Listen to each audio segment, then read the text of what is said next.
So hello there, guys. This is Aaron Entertainment. This is gonna be like kind of a serious, but it'll have fun in it. Topic about people in fandoms, all sorts of fandoms, thinking they could dictate every story, going all insane, and no, I'm sorry, I'm just laughing at this picture, but it's all insane. All insane, dictating what directions certain companies should go in with their properties, what they like, what they don't like. And I'll just say this: if you don't know who this is Kathy Bates and James Caan. If you haven't watched this movie, it's called Misery. Basically, it's about misery, and misery right here is Annie Wilcox, right? If I'm correct, yeah. I forget. Annie Wilkes. Annie Wilkes has her James Caan's her author. Her favorite author. She finds out that her favorite author plans to kill off the main character of her favorite books, and then that drives her insane to a point where she actually tortures him. And while people on social media are not at a point of torturing people, God, I hope not, because if you are, you deserve to be in a mental hospital. I'm sorry. No disrespect to insane people, but you do. I hope don't take that personal. But yeah, so with my guest here, we're gonna have George. And just get rid of this stupid picture for now. George and Ambassador, introduce yourselves, guys. Hello, everyone. Hey, everybody. Okay, so Most everybody knows me. Most everybody knows George. So. Okay. Okay, there's certain groups out there, or I guess maybe cults, whatever you want to call them. No, I wouldn't go as far as cult. Yeah. I would consider the FD maybe a cult. I don't know. If the Fandom is a cult, I don't know. No. I'm not gonna go there. But this is about everybody. Like, it doesn't matter what side you're on. That's just about. So I'm seeing a lot of it on the Snyderverse since Justice League, Zack Snyder, and it has really ramped up since Suicide Squad came out. Really ramped up. Now, I see on the Star Wars side, as these guys have, I see it in wrestling every single day. I've seen it in other fandoms. What fandoms have you guys seen it in? Recently, He-Man. He-Man, yeah. Well, now pretty they're much gonna go Marvel. What if? Honestly, I haven't seen as much in Marvel as I have in some other fandoms, to be honest with you. But it's not so much within the Marvel fandom per se. Is there any toxicity? But those that are outside of it, they're just kind of pitching a conniption fit for no apparent reason. That they're just trying to stir up drama for drama's sake. They're trying to get their clicks and views off of just being angry about stuff that they perceive as not up to snuff, essentially. And just my personal take on it, I don't see the Marvel fandom as specifically toxic, because I am part of the Marvel fandom, and the majority of the community, we just enjoy the content that comes out. We give it a fair critique, and if we enjoy it, we say so. If we don't like it, again, we say so. But it's mainly those that are out there just trying to do, essentially get drama points, trying to stir up a bunch of grief and what have you, just for the sake of clicks and to get their 15 seconds of fame. Those are the ones that are just bashing on Marvel and DC and so on. And the thing that just bothers me the most is, if you want to critique something, okay, fine, by all means critique it. Give it a fair critique. Just don't come out and do an off the hip, off the cuff reaction to something you haven't even sat down and watched. Don't go off of a bunch of still images and so on. Just watch what you're wanting to review and critique and do it. And quit trying to interject all of this toxicity and so on that doesn't even necessarily exist. I'll bring this up now. I know we were going to jump into one of the things we were going to address tonight was the whole issue of that Star Wars girl having a problem with the What If episode. What if Captain Carter became the first Avenger? I just literally got done watching What If just a few minutes ago, and I remember reading the What If comics back when I was a kid and when I was a teenager, and I really enjoyed that series.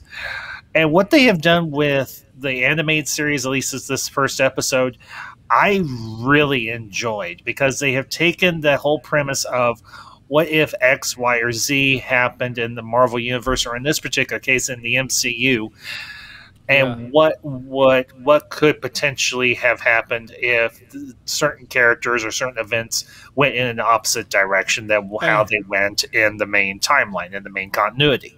I'll say this. What Star Wars Girl fails to understand about that episode is that women in the military were not being used. They were used back at home. So what Captain Carter was a trailblazer at the time, and there was misogyny. There was misogyny in that episode. With there was a lot of. The one colonel, and I don't want to go into a full review because not everybody has seen it yet, so I don't want to spoil anything. I want to give everybody a chance to watch the episode. But the one thing I will say about this about the episode of What If with Captain Carter, it's solid. Yeah, she's doing, but more or less the same things that Steve was doing when he was Captain America, particularly in the first movie. And honestly, I thoroughly enjoyed the episode. The thing I really appreciate was the fact that they got a lot of, or certain cast members to come back from Captain America, the First Avenger, the movie, to reprise their roles, But I did not see any of this nonsense that Anna was bringing up in terms of Carter's design, the fact that she looked more like a dude. She did not look like a dude. No. She had been augmented by the super soldier serum that Dr. Erskine had created, but she still looked feminine. Both from head to toe, top to bottom, she looked like a woman. She was just, like I said, augmented. She was a much more physical fit. She's more physically fit, but more athletic. I would definitely say she's more athletic. Absolutely, but I know what they're going. I can already tell you across the board what half of these channels out there are going to say about Captain Carter. Well, they're just pandering to the woke crowd. They're just like just all this other. It's just respect women and all this other catchphrasy rhetoric that they throw out on a daily basis. That is not what I got out of this episode. This episode of What If. It was telling an alternate version of what happened with Captain America if Peggy Carter got the super soldier serum. And it was good. It was fun. It was a little over 30 minutes. And it told a great cohesive story. So, everybody's going to have a different perspective. Now, if you want to give this an honest critique, okay, fine. I'm more than willing to hear to an honest critique of the show. But if all you're going to do is throw out the same SJ or anti-SJW nonsense that you do every other week, I'm not even going to give you the time of day. And I would say that's true for a lot of the other people out there in these fandoms that I'm either a part of or I'm not a part of.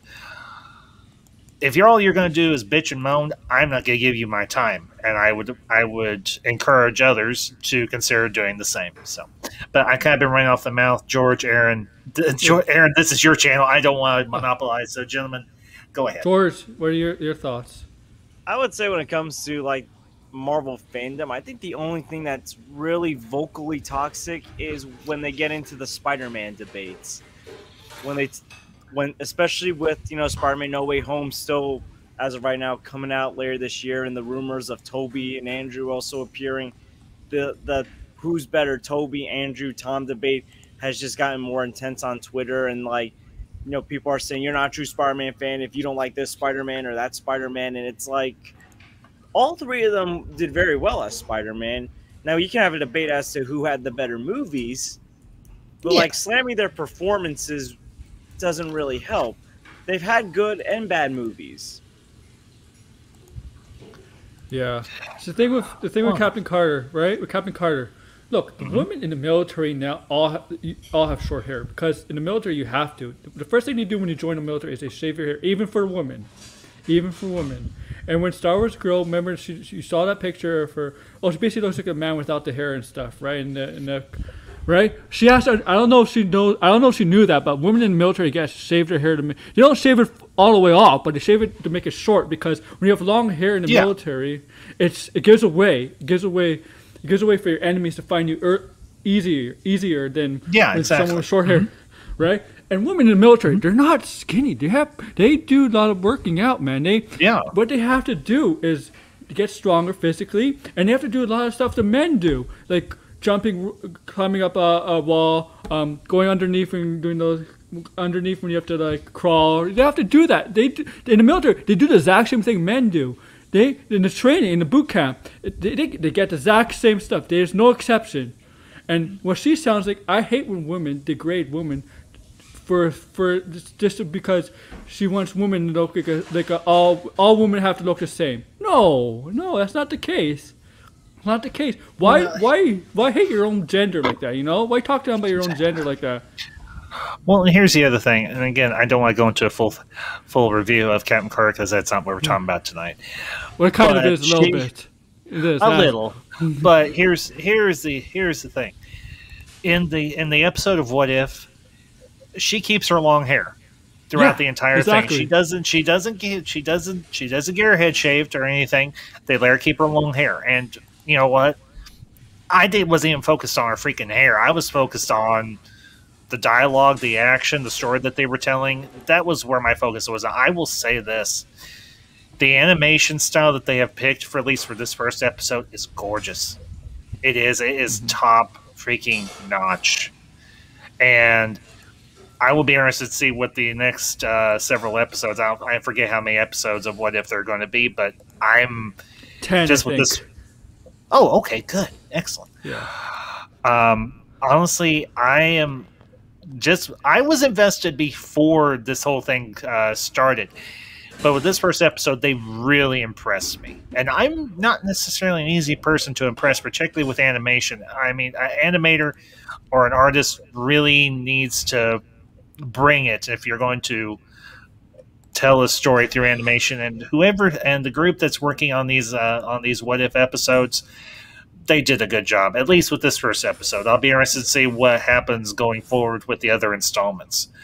But kind of getting back on track with our conversation, the thing I will say in terms of if you want to debate who's the best Spider-Man, that's almost debating like who's the best Batman or who's the best Joker, or even potentially what's the best Doctor Strange.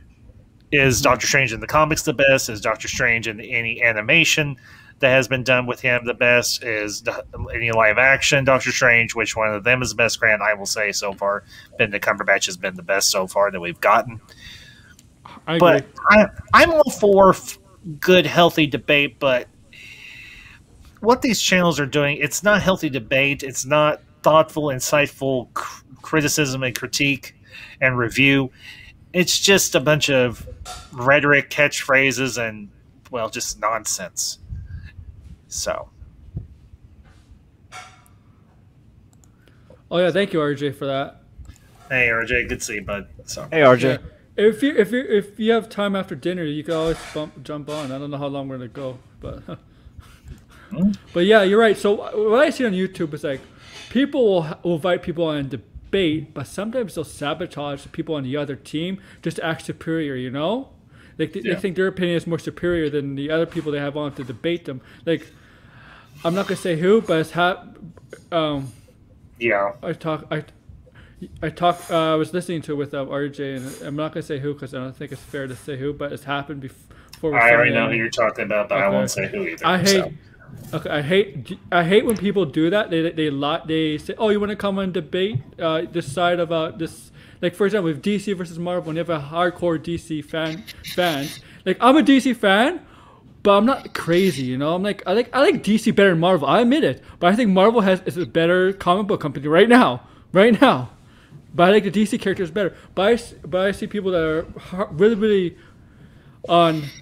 Crazy about DC, have debates about DC, and then invite people on the Marvel side, but they'll outnumber the people on the Marvel side just to act superior and thinking their opinion is right. You know what that tells me? That tells me your opinions are not superior. Your thoughts are not. It tells me you think you're inferior to them. You know. That's why you need more people to be on your side. Yeah. Yeah, that's exactly a master. Yeah. Yeah. So I hate when people wouldn't do that when on debates, like, oh, one side has more people against the other side. You know what? Make it equal. Make it equal. You know, that's the right thing to do. I'm not gonna name names because I don't want this to be a bashing thing. I just want people. I just want people to be peaceful and respect each other. Don't go crazy, man. This is movies, TV shows. This doesn't affect our. Like, there's more important things than this, you know, in the world. Well, yeah, it's kind of like what I talked about a few weeks ago on my my roast that I did.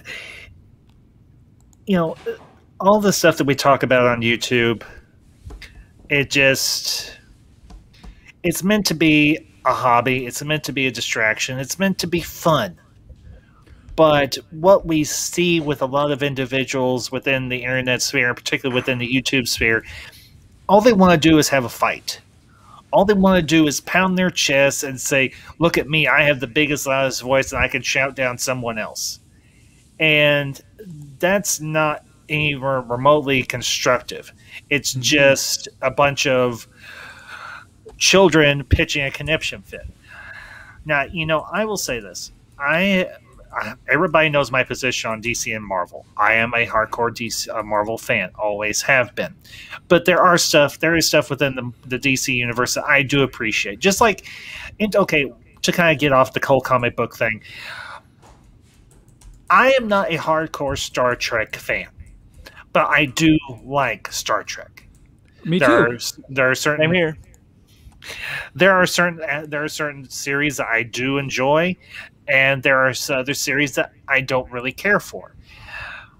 But what I see within the Star Trek fandom is a lot of division, and that's, you know, as an outsider, I say, why are you dividing yourselves over a TV series when there's so much content out there in terms of Star Trek that's actually really good?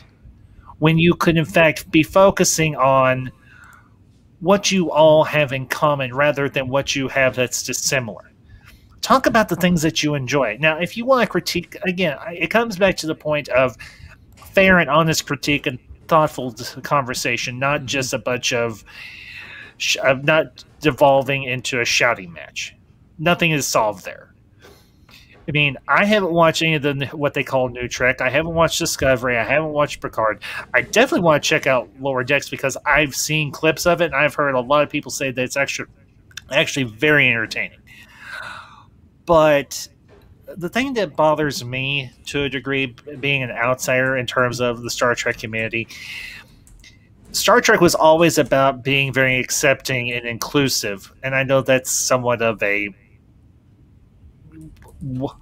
woke, quote-unquote woke word, but we should be more open and more accepting and more including of people who have a different perspective that's different from ours. Because ultimately, if you just shut out everybody that has a different perspective, you're going to exist in an echo chamber, and that's not the type of world I want to live in. And I imagine it's true for a lot of other people. But it seems like these people who just want to get into shouting matches, all they want is an echo chamber and a group of yes men or yes women who are just going to parrot back the exact same talking points ad nauseum.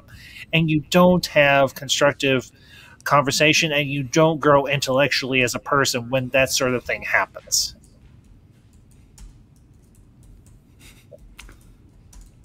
Sorry, I'm just I'm playing. No, it's all right. So, George, Aaron, any thoughts on anything I had to my private chat, what I've said in my private chat, I hate saying that name, but that's what we're becoming like. Yeah, in some instances, yes, that is true. Yeah. So, but that's all I'll say there. Yes. Yeah, I agree with you, Master. It's just look. We're not gonna tell like. People say that Marvel listens to their fans. You really think Marvel really listens to their fans? If they listen to their fans, we'd have a Fantastic Four version of MCU a long time ago. Right? Would you agree? Well, George, I'll let you weigh in because I've been talking a lot here, and I don't want to, like I said, I don't like monopolize the conversation. You can talk because I have a thought, but I'm trying to like gather it up. So you can talk, Ambassador. Okay. In terms of the whole Marvel with the Fantastic Four issue, here's part of the problem. Marvel had to sell off a lot of their properties to studios because Marvel back in the 90s was near bankruptcy. That's true. So that's true. That's something that that some people sometimes forget. Now here's the thing. Marvel did almost go out of business. You're right. Yeah, exactly. So they had to sell off their properties to movie studios and so on so they could stay afloat. What we have now is we have one studio that's got that Marvel finally has all of their properties back under one umbrella. So whenever they introduce the Fantastic Four into the MCU properly, I will be thoroughly happy. And regardless of what iteration, what form that's going to take when they introduce the Fantastic Four, I will be happy with whatever. I'm hoping what they do is good. And so far, Marvel and Marvel Studios under Kevin Feige and under Disney, yada, yada, yada, they've been putting out, at least from my perspective, quality content. Yeah. The movies, the TV series, the 3 series they've done thus far, and depending on how What If goes, have been fairly well received by everybody. There's just been a few minor nitpicks here and there, and that's fine. I'm hearing people like that could see Shang-Chi, like the critics, whatever, like people that can't be are allowed to see Shang-Chi this week, I believe, or next week. So we'll find out about Shang-Chi, the next Marvel movie that comes out in September. And I like the trailers. Hopefully it lives up. Yeah, exactly. But Shang-Chi is a character I have no knowledge of whatsoever. I'm going to have to go actually do some studying on him before the movie comes out. I'm in your boat. So, but here's the thing. It's Marvel. I'm going to at least go check it out and give it a fair shake. Yeah. And if I don't like it, then I'll say so. But if I enjoyed it, I'll say so. And you know what? I'll say this. It's the potential to have a decent movie come out in the month of my birth for a change is actually a very welcome change of pace because often there are never any good movies that come out in September. What was the best movie? What was the best movie that ever come out in September for your birthday? Ever? Thus far, none. So I'm hoping to break that. I'm hoping to break that streak. I am. I'm really hoping to break that streak. And with Shang-Chi and Legend of the Ten Rings, I'm hoping that it's good. Yeah. Did Tenet come out in September last year? I know I saw it in September, but I don't know if it came out at the end of August. It came out in August. It came out in August. Which movie came July out or August? Which movie? Tenet. I think it came out August. It did. It either came out in late July or August, somewhere along there. I'd have to go back. I actually still have my ticket stub. I held on to all the ticket stubs for movies I saw back during the pandemic. I'm going to keep them as August. At the end of August. Okay, because I remember I saw it around the middle of September because that's when theaters opened in New Jersey, and I live in New York, but I went to New Jersey because it was 20 minutes away, and it was right before I went back to work. So that was I think the only time I've seen a movie in September. Yeah. I don't know what movies came out in September I could think of. I can't think of anything right off the top of my head, but I'm hoping that Shang-Chi breaks the streak of either no movies or bad movies that are released in September. I really am. Venom 2 is supposed to come out the same month. Also, What is it? Venom 2 Carnage. Oh, I thought that was coming out in October. No, it's coming out in September apparently. In Australia and New Zealand, it's October. Okay. Damn. Yeah, the 15th. Two movies. The 15th of September is coming out in the UK. UK is the 15th, but the 24th in the States. That's 10 days after my birthday. I'm okay with that. Yeah. But the reason I really made this video, I am tired of stuff, but I see with the Suicide Squad has really ramped it up to a whole new level. And I'm not blaming the Suicide Squad, and I'm not blaming. And there's some people that I'm friends with that don't like the movie. Okay, that's right. But I'm seeing some people on Twitter, toxic fans of a certain fan group. I know what you're talking about. I like this. I'm friends with some people in the Snyderverse that are very reasonable about Suicide Squad. I like Suicide Squad, and have nothing bad to say about it. But there's some in that verse, the crazy ones, they'll say nitpick everything about Suicide Squad and bitch about it. And there's people on YouTube that I actually respect making videos saying, "Oh, it's a flop. It's a flop." No, you know what? Maybe it didn't make the money they expected, but it's not a flop. I've been listening to several different channels, besides myself, obviously. And most of the ones I listen to have said Suicide Squad, to one degree or another, has been successful. It's been very well received, I think, at least by the fan base. And I said this the other night. The general audience loves it. And, and here's the thing. That's the key, right, Dad? That's the key to general audience. Yes, exactly. Well, and here's the thing. With the reviews that are coming out now from people like us on YouTube, people are going to listen to those and they're going to pass the word along. Hey, I heard from this guy called Resident Justice, or I heard from this guy called The Ambassador, or I heard from this guy named Matt Jarbo, or from Poindexter Lounge, or whatever the case may be. They all say this movie's really good, so maybe we should go check it out. And they may not even be a DC fan, but they just want to go to the movies and check out a good movie. Now, it grows exponentially. One person tells two people tell five people tell 10. That's what happened to BVS. Remember what happened to BVS? The word got out that it wasn't very well received movie, and that's why people didn't go. Yeah, exactly. And now here's the other thing, and I said this the other night, both on my stream and on RJ's stream. The fan base is the key to a movie's success or its death.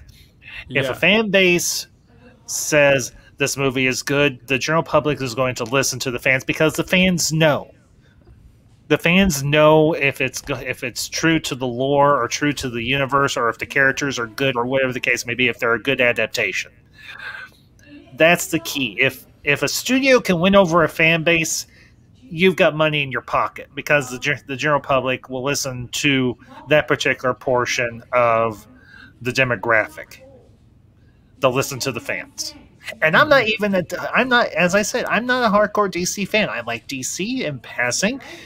There are certain properties I like. There are other properties. This was the first Suicide Squad movie I saw. I didn't see the one from 2016. I'm kind of waiting to see if the Ayer cut ever gets released. But I'll see that. I went into this with an open mind. I was like, hey, I just want to see if this is any good. I've seen the trailers. I liked the trailers. They got me interested. And when I finished it, I was like, I enjoyed this. I'm probably gonna watch it again, maybe next day or so. But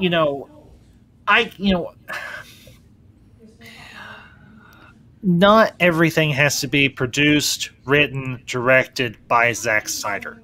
I understand that he has a very particular aesthetic that a lot of people appreciate, and I respect that. But you can't just... I'll say it this way. You shouldn't fixate on one particular creator. I mean, for heaven's sakes, I am as hardcore a Star Wars fan as everybody knows. But for me, George Lucas will always be the guy who made, at least to one degree or another, the best Star Wars. Now, will I say that Jon Favreau and Dave Filoni have done a good job? Yes, I will. Will I say Rian Johnson and J.J. Abrams did a good job? Well, J.J. tried. Johnson, well, that's another story for another time. Yeah. But, the thing we have to remember as fans is we can't let our passion for these things override our good sense. Yeah. And oftentimes that's what happens. Either people just lose the capacity to have rational and understandable discussions and craft rational and well-framed reviews and arguments and so on for why they like or dislike a particular property. And then there are other times where people just want to just be bitter and angry and just, I don't like this, I hate this. Well, to kind of quote something from the past that I never really shared, and George Lucas ruined my childhood. George Lucas did not ruin my childhood. George Lucas made my childhood awesome. And I've said this before. I've always tried to be a pragmatist. I tried to see both sides of every argument, and I've tried to see the best in things. And I think I'm not saying everybody has to do this, but I feel if people took more of a pragmatic approach to how they review and critique media, they'd probably be a hell of a lot happier rather than just sit around being bitter and angry all the damn time. Yeah, that's like Mattel says, they're misery. It's misery. Short for miserable, right? Yes. As the old saying goes, misery loves company. Yeah, exactly. That's exactly what they're trying fan bases do. The toxic ones are all miserable because they don't get what they want, and so they're trying to bring other people to join them. As you said, company loves company. And I blame social media. Okay, social media is a fault here because they gave everybody a voice, and to be crazy. I mean, well, Twitter specifically. Media, you're seeing the most bizarre claims that some people are making about the Suicide Squad. Oh yeah, that's true. Like, what's the most bizarre claim you ever heard about Suicide Squad from somebody? The one where when Zack and Deborah Snyder's names are mentioned in the main credits, and between them mentioning a certain line in the song that was playing, and then someone bringing up James Gunn and pedophilia, accusing them of putting the Snyder's names in a film directed by a pedophile, it was just so bizarre. Oh my god! Yeah, that's a pretty good one. I must say this just real quick. James Gunn is many things. He can be a little oddball. His humor can be a little. Yeah, he is a little odd, but he's a director. His humor can sometimes be a bit unorthodox, maybe extremely unorthodox. But one thing he most definitely is not is a child. He is not a child abuser. So what I saw on Twitter. There's not a iota of proof anywhere that guy has harmed a single child. What I saw on Twitter today, actually, this is actually true though, but one of his friends was actually convicted of child pornography that he put in the Guardians movies. But this was back 2 years ago. He was friends with somebody who got convicted of child pornography. Well, now the question is, it doesn't make him a pedophile. It doesn't make him a pedophile because you know what? No, Harvey Weinstein. Nobody knew about Harvey Weinstein until like 5 years ago and stuff like roughly. Harvey Weinstein. Yeah, so like exactly. We don't know. People were friends with people, but they could keep stuff hidden, right? They could keep stuff secret. Well, yeah, and I seriously doubt if James Gunn knew that he had a friend who was a known child pornographer, that he would remain friends with that person. I doubt it. The question, the real question becomes, what do we do with this information? Do we lynch, or not physically, but do we virtually lynch and cast out James Gunn just because of an association where he may be completely unaware of what his friend was doing? Because heck, I've got friends that probably not necessarily do anything illegal or illicit, but they probably got stuff that they do that I have no knowledge of. And Yeah. you know what? There's a certain boundary line where you may be friends with another person, but there's certain boundaries that you all maintain where you don't talk about certain things or whatever. You're not up in, as the saying goes, you're not up in everybody's business. Yeah. Like, So, guys.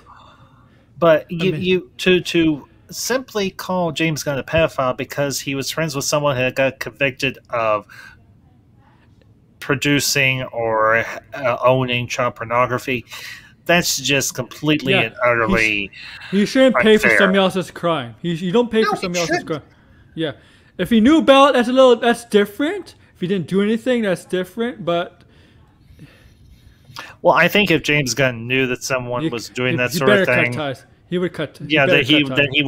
he would probably cut ties, and if he knew, he would probably turn that person into the authorities, or at least tip off the authorities at the very least. Yeah. But Especially because, given his history, like he's been open about how at the school he went to, one of the teachers would assault like a lot of the boys in like his grade, and like the parents wouldn't even believe them. I think he's mentioned that before. I forget what article it was, but I remember reading that somewhere. So it's like a subject that hits home with him. Yes. I mean, look, Harvey Weinstein.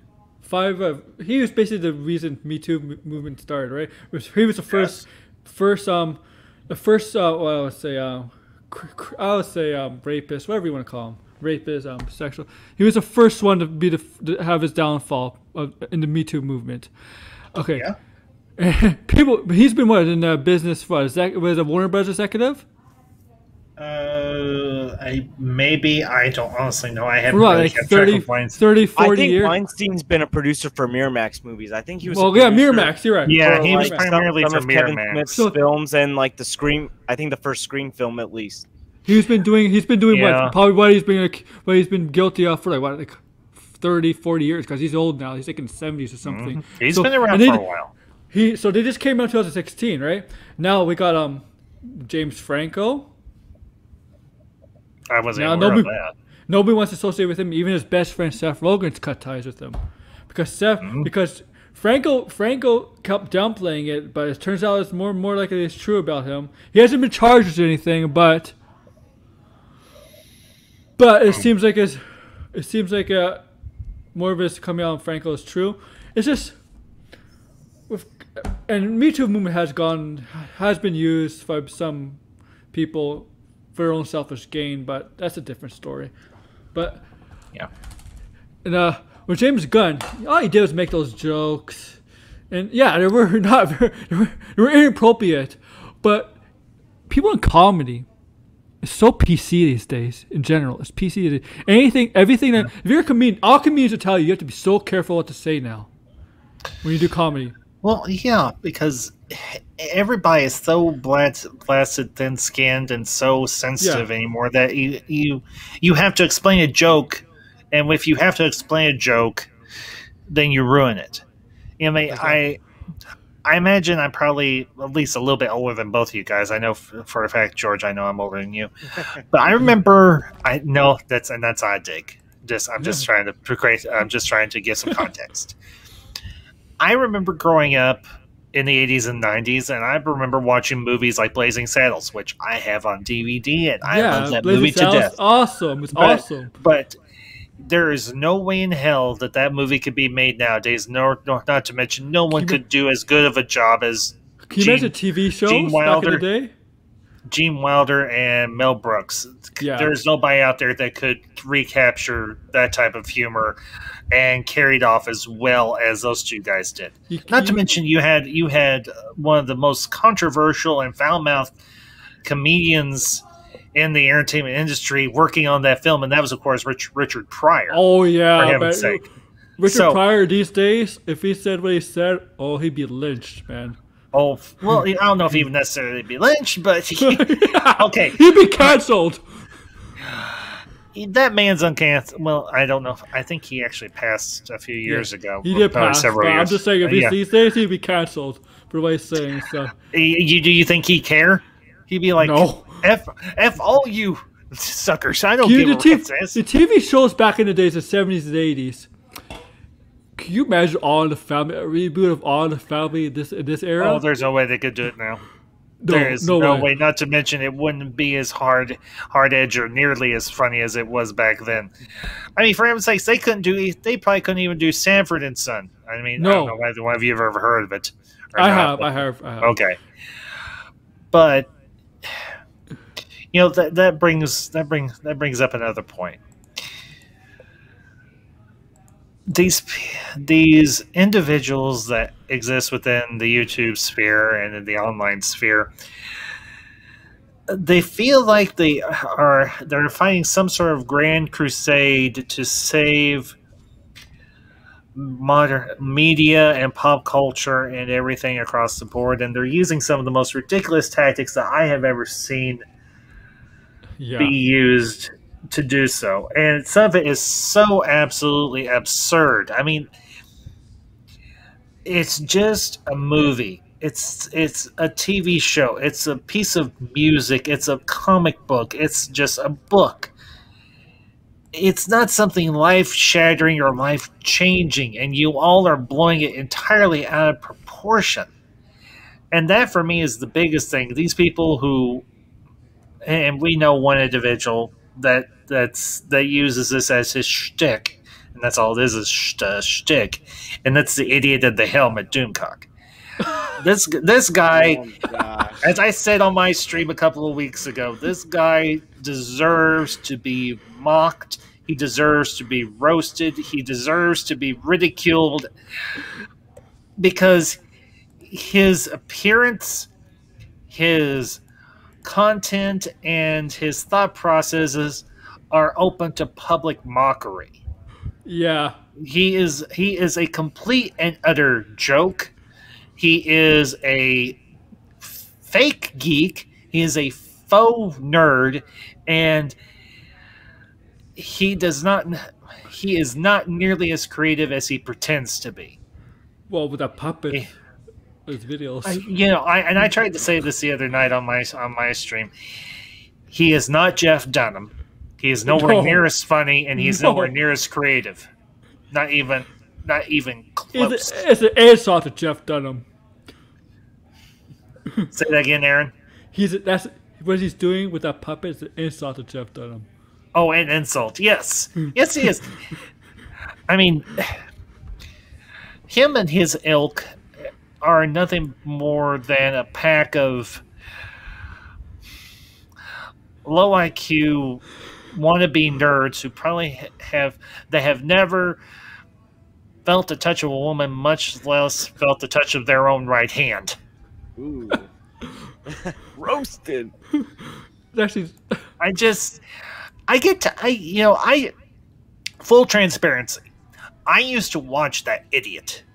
I used to buy into his shtick like an idiot. I even once sent him a super chat because I even bought into his. He robbed you, man. He robbed you. Yeah, I know, but it was the one and only time I ever sent a super chat to him, and I can tell you now, I would never send him one ever again. He will never get a single dollar from me ever again in this lifetime or the next. But he is everything that is wrong with fandom. Yep. He's a fake. He is a phony. He is a coward. He is grossly unfunny. He is grossly intellectually bankrupt.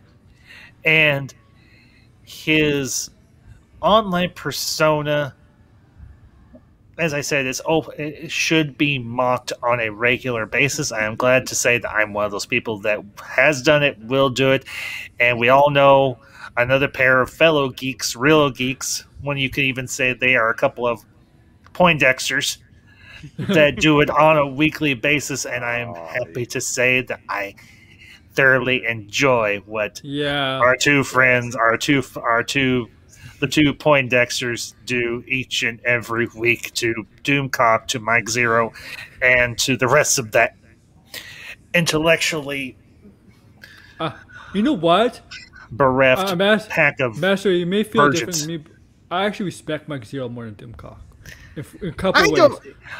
He's not He's not afraid to show his face. That's one reason, and he doesn't go hell bent and making you hatred and stuff. He does make up a lot of shitty stuff. He does die a lot. he is a borderline or full on a pathological liar. That's true. That's true. He makes up complete and utter nonsense claims that never come to fruition, ever. And people, yeah. And I don't want to say the people that watch him are dumb, but I just have to say, little bit of respect. I only have a little respect. Do you really enjoy being lied to this much? Seriously? I mean, it boggles my mind that people would tune in and watch a guy who is nothing more than a pathological liar lie to them every day, several times a day, coming up with the most absurd rumors and speculations and just complete and utter nonsense. Mm-hmm. No pun intended. To our friend Poindexter. Well, speaking of Poindexter and Doomcock, so I remember like a couple months ago, Doomcock made a video about the Batman being in trouble, like with production. Yeah, and like him and his puppet Harvey Cthulhu were making all these bad Twilight puns that are from like 10 years ago. They're no longer funny, and those were funny back when I was in high school. But guess what? I'm not in high school anymore. They're no longer funny, and like at the end of the video, he was trying to grift off the Snyder fan base by saying the true Dark Knight is Ben Affleck. That is the Dark Knight himself. No. And like I remember when the Poindexters were talking about it, they were pissed off when Doomcock like said that. They were like, yeah, no, I remember that episode. I do. I remember that episode well. I was there for it, I believe. RJ talked about it. And yeah. RJ I mean, it was, I was on the stream. Oh, speaking of RJ, Star Wars went after him yesterday. I know. I remember. I heard. Yeah, I heard about all that. And you know what I say to Anna, that Star Wars girl? Sweetheart, do the world a favor. Shut up. No. Either A, go get laid, or B, go get a new... either go get laid, or B, go get some new... PMS medicine. One or the other. Oh, yeah. I don't care which. Figure out what's wrong with you and get it taken care of. I guess she only likes big, strong men being the hero. I have no idea, nor do I care. I had a teacher in high school, and she was one of the meanest, most downright rottenest. She had one of the rottenest attitudes that me and my classmates ever saw. And this was my sophomore year of high school, and every day I would come home, and it was like on Tuesdays or Thursdays when I had her for a class, and Mother Esther would ask me, well, how was class today? I was like, well, the hell bitch was on a tear again. She's like, every time you come home on Tuesday or Thursday, you're always in a bad mood. And I was like, yeah, because I had to have this teacher. She's like, you know what it sounds like to me? I was like, no, what? She's like, it sounds like she has chronic PMS. She's always pissed off. She's like, maybe we should get her a get well soon card and write there. Hope you recover from your chronic PMS soon. There are teachers like that. There are teachers like that who are just pissed off at students and just. Oh yeah. It's like, why are you a teacher there? You should know what you're getting into, you know? Yeah, I never had this teacher, but at my old high school, my sister and my older cousin did, and this guy was such a jerk. And like I remember my senior class, like he withheld like several students' caps and gowns for like the saltiest reason, because like even though they handed in their textbooks, like they either handed them in late or like he wasn't there when they handed them in. It was like, what the heck? I don't know why they're so. I don't know why they get into teaching if they're just there to hate the kids. Like, what are you there? Do you think it's... Well, and it kind of goes back to the point we're talking about. Why are you a geek of these things if all you're going to do is bitch about them? Yeah. Is your life so empty and so hollow that the only thing you have to do is sit around in front of your in front of a camera or in front of a microphone and just gripe and bitch and moan day in, day out about the same old shit. Okay, fine. You don't like the sequels. Guess what? The sequels ain't going anywhere. They're not getting Not big a race. Yeah. They're not going to Like, get. They're, you know what? Even I was like, okay, I didn't like the sequels. I didn't. Okay, let me qualify. I thought Force Awakens was okay. Yeah. But it went completely down the shitter, or down the garbage, the Death Star garbage chute into that trash compactor with The Last Jedi, and it got crushed by The Rise of Skywalker. Oh my god, that was was just. But you know what? I finally let go. I finally moved on. I was like, okay, I've said my piece on these. I'm moving on with my life. And now I'm doing a fan fiction based in the sequel trilogy era. Yay me! I didn't like their story, so I'm writing my own.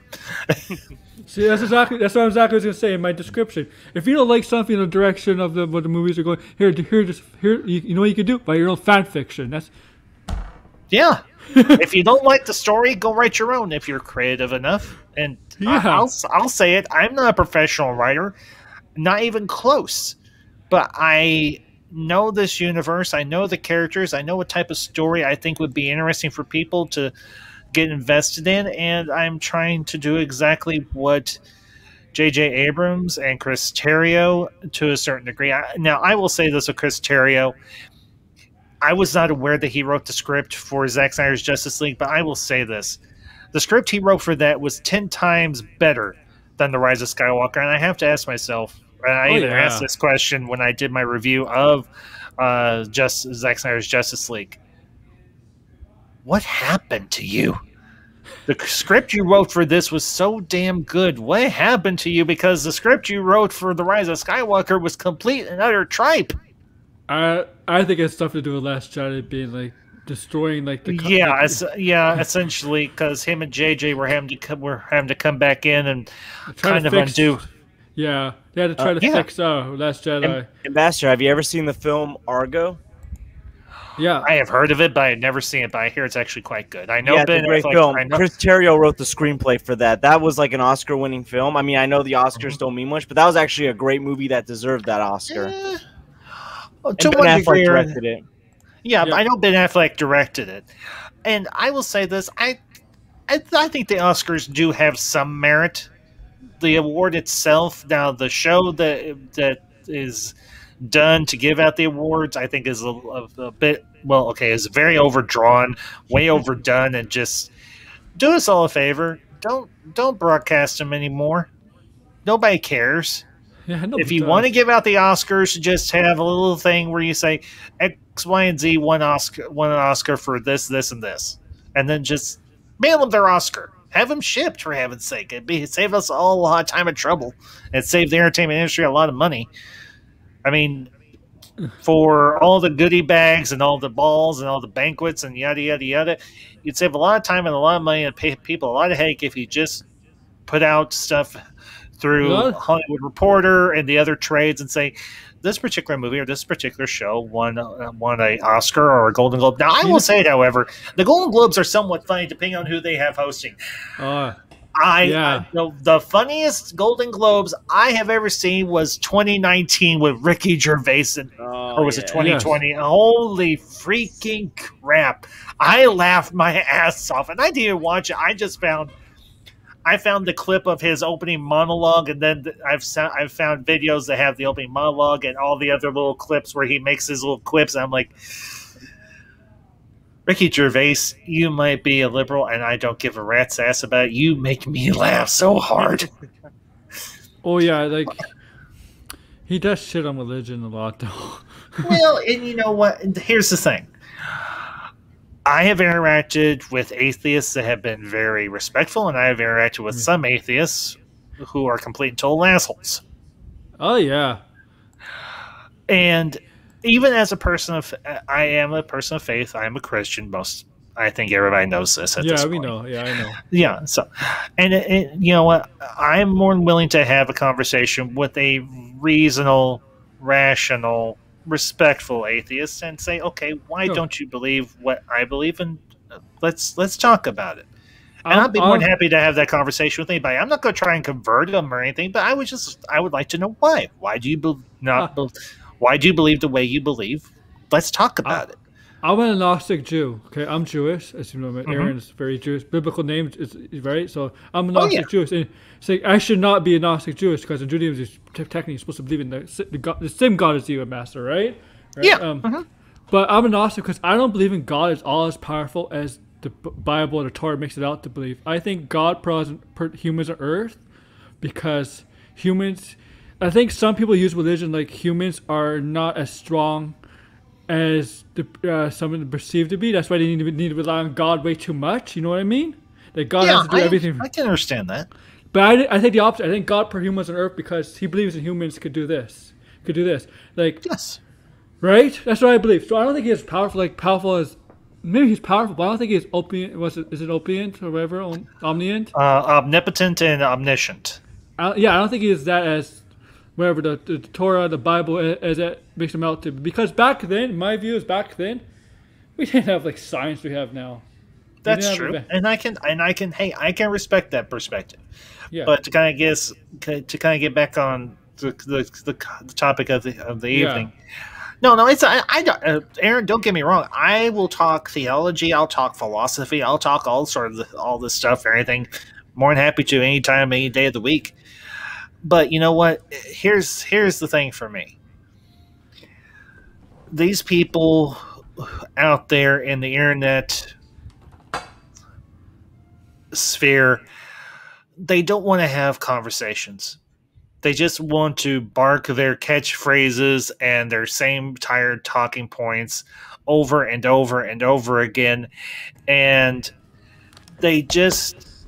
they have reached an intellectual dead end, it seems like, and I'm thinking, do I really want to engage with these people, or do I want to kind of just move on and find other people? Because there's a billion people in the world. I'm sure there are others that I can have a conversation with rather than butting heads with these others. And I have found, the amazing thing is, about a year ago, I did a video called Shattering the Internet Sphere. And I had a falling out with several individuals who I had met early on in my time on YouTube. But the thing I have discovered in that year, because it'll be a little around a year this month that I did that video, that live stream, I have discovered there are a lot more people out there that think like me, to one degree or another. Not think exactly like me, but who think in the same spectrum as me, than people that think like that other group that I had the falling out with, or those other individuals I had the falling out with. And I feel like my perspective, my point was somewhat validated in what I said in that video. And it's nice to find that there are people out there who want to have honest, genuine, and thoughtful conversations rather than just screaming a bunch of catchphrases and just to get a bunch of get super chats or get their Patreon up and running or whatever the case may be. And you know what? I'm not going to say that if you're on YouTube that you can't do those things. By all means, do so. But if I should ever reach monetization, I don't know if it'll ever happen. Maybe someday it will. I want to be for the reason that people come to me to have an honest conversation because they know that I'm going to talk about the things I love, the things that I care about, and I'm going to give you an honest perspective on it. I'm not going to holler a bunch of catchphrases. I'm not going to give you a bunch of bullshit. I'm going to give you my honest thoughts on things. Yeah, you're real, man. You're not doing live streams to be a fake, man. Like most of the people on YouTube, That's why I enjoy being on your streams and watching your content, Ambassador, because you're very open, you're very honest about how you feel, and what you were talking about, how you used to like watch Doomcock all the time. I used to be the same way with a certain Geek and Gamer. Like 2018, I would watch a video of his every day because I was actually believing the stuff that he said. And finally, when Captain Marvel came out, and I'm not even that big of a fan of the film, I thought it was just a meh MCU. It was okay. Yeah, but it wasn't. It was like it's kind of in my bottom 3 MCU, but it wasn't like woke. It wasn't like bad like they were making it seem like. But like the way he was just making these videos and going after Brie Larson, I'm like, no, Brie is still a very good actress. Like I've enjoyed her in other stuff, including Kong Skull Island. But she won an like, award in the movie with that. Was it The Room or no? What was the movie? The Room. Didn't Yeah, win she the- won an Oscar for that. Yeah. Yeah. but like finally, I started like distancing myself from watching them, and then I think when I stopped watching them, it was Comic-Con later that year. It was after like Endgame Far From Home came out. Well, and, when we were talking about in phase 4, right? Yeah, they were saying it was like woke, and I was like, we don't know that for certain yet. We haven't even seen this stuff yet. Yeah. And I'm not saying I was overly excited with some of the stuff that was announced. I mean, outside Yeah. of like a few stuff, but like I'm pretty open. Like, you could have a film that catches you by surprise, like Guardians of the Galaxy or Black Panther, that can become like a cultural phenomenon. Like you can get one of those. You could argue Black Panther's woke, and you know what? Who cares? It worked. Yo, I love Black Panther. I don't even care. Black Panther was good. Now, I will say this. The one thing that I absolutely detest about these channels that go after Brie Larson, and you know what? I will say this. I follow her on Twitter, and I am subscribed to her YouTube channel. Why? Me too. Because I just want to twist the needle in the side of the fandom nuisance as much as physically possible. Her name is triggering. It's a trigger name, man. And you know what? She is you all know I'm married. But she is not a bad-looking woman. No. She really is not a bad-looking woman. And you know what? She's been busting. She's been working out, getting ready for the Marvels. I'm excited. Funny story. So I was checking. I was on Twitter. I saw Jarble post a tweet about Brie Larson and something else for a few. And I thought, what did I typed into Twitter? Like I replied to him, what did Brie not do now? And apparently she just announced that she started filming the Marvels. That's it. Yep. She's a Nintendo girl. Like I love when she talks about Nintendo stuff on her YouTube channel. She's a gamer. Yeah. I'm a Nintendo guy as well. Like, look at the Legend of Zelda poster behind me. Yeah. Dude, that's awesome. That's beautiful. Thank you. A new comic book store opened in my mall, and like every time I go in there, I end up buying something, whether it's trading cards, a comic book, a poster. Like I love that store. And like I live like by like I live on Staten Island, so I go to Manhattan sometimes. I sometimes go to Midtown Comics, which is pretty big. But honestly, I know Midtown. I've heard of it. I like that store, but I love the one in the mall more because even though there's less stuff, it's like very convenient, very well priced. My comic book store is literally 2 minutes away from me. I could just walk to my comic book store. It's literally 2 minutes away from me. Nice. Well, yeah. Just a quick shout out to the chat, Raya. Good to see you, dear. Hope you're having a good night. Thank you for tuning in. I like Brie. I like Brie, but I do tend to annoy with her in the tweets and stuff because I find it funny just to trigger them with the Brie Larson thing. Anything she does, it's nothing big. It's nothing serious. She triggers the whole base, you know? Well, for heaven's sakes, did you all... I'm assuming you all saw... I can't remember if it was Matt Jarbo or Max who did the stream talking about... where they showed the footage of Mecha Random having that absolute freaking meltdown. And I felt bad, but at the same time, I was laughing my head off. I'm like, honey, I think... Go touch some grass. Or touch yourself, whatever works for you best. I hate to say this, I'm kind of glad you mentioned her because she's another reason why I stopped watching Fandom Menace stuff. So another channel I used to watch a lot, even before Fandom Menace, was Midnight's Edge. And when she started appearing, I was like, I can't watch Midnight's Edge anymore. And then there was that drama that happened earlier on, like a few months ago, between her and the one guy, Tom, and it's like,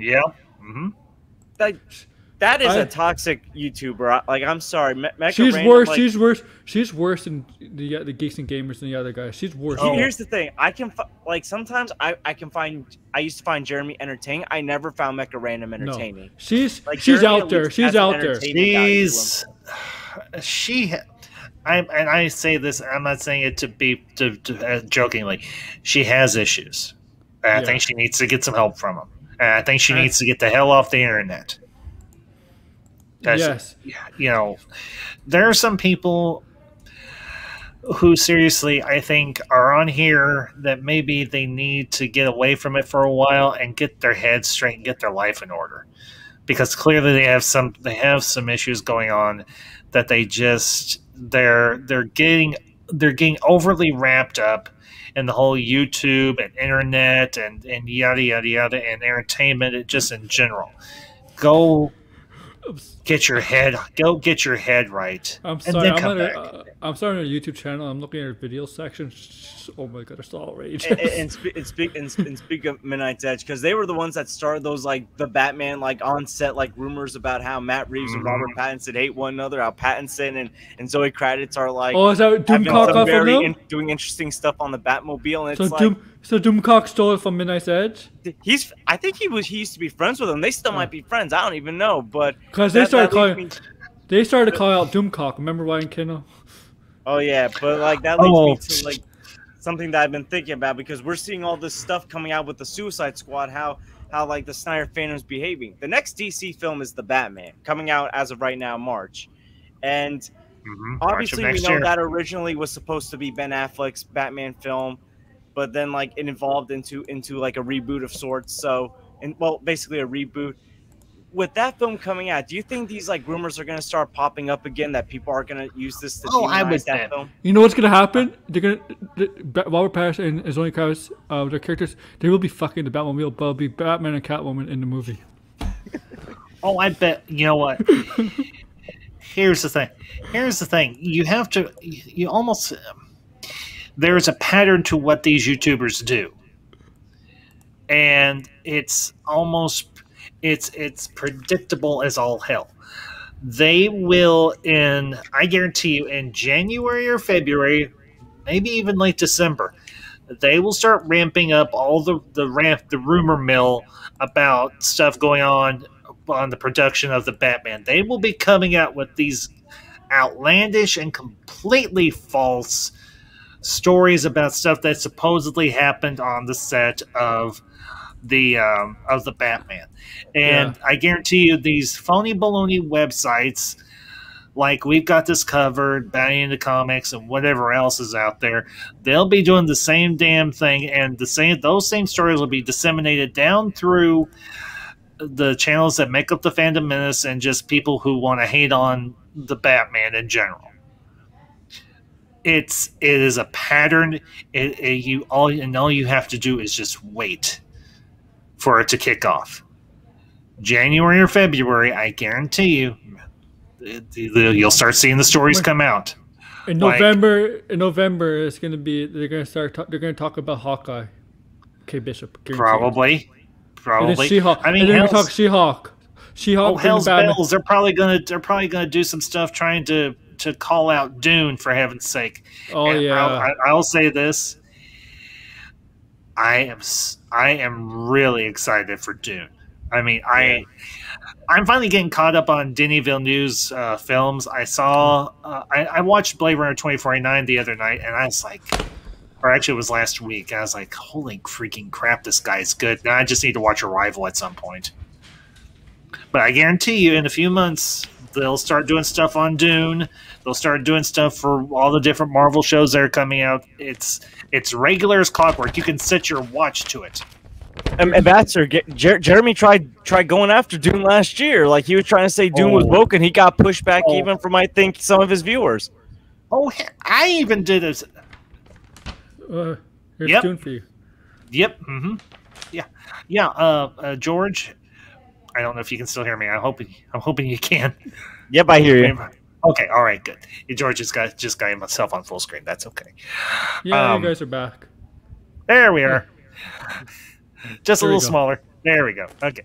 I actually did a stream, I think it was back in 2020, talking about Dune and how supposedly people were calling it woke. I'm thinking because they changed the gender and the ethnicity of one minor character. I'm like, it's one freaking character. It's one. It's not even a major character. It's a minor character. So, okay, I'll tell you all this. The character was originally male. In the David Lynch Dune movie that came out in the 80s, the character was played by Max von Sydow.